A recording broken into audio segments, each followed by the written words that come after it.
it's been a while since Boeing airplanes have been sold here in China.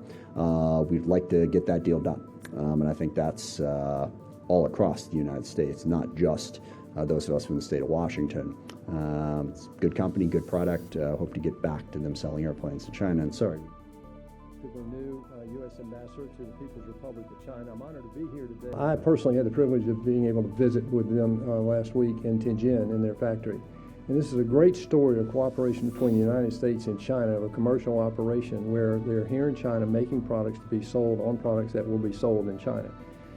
This is a huge order, and it's very important to the President. It's very important to Boeing. I think it's very important to China. And I think that we're in the last days of that, or weeks of that negotiation, and we're hopeful that that will turn out to be the case. So that seems to indicate quite a different list of priorities. And the military-to-military relationship between China and the U.S. is of particular concern. China is the most rapidly growing military and the most rapidly growing nuclear power in the world. The U.S. has the biggest military in the world and the biggest nuclear arsenal.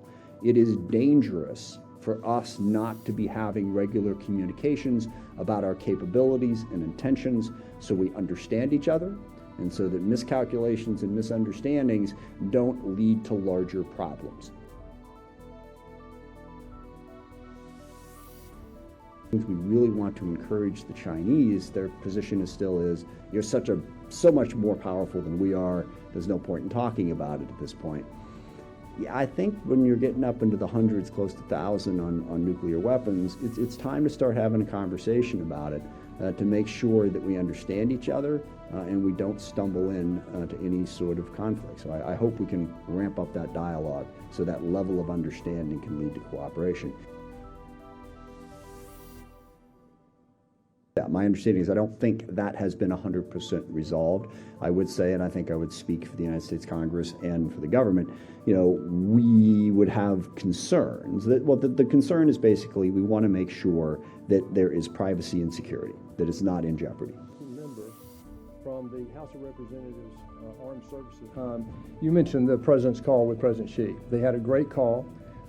They're looking forward to getting together, as President Trump said, potentially in the near future, but certainly next year, early. And I would say that the relationship between President Xi and President Trump is actually very good and very encouraging right now.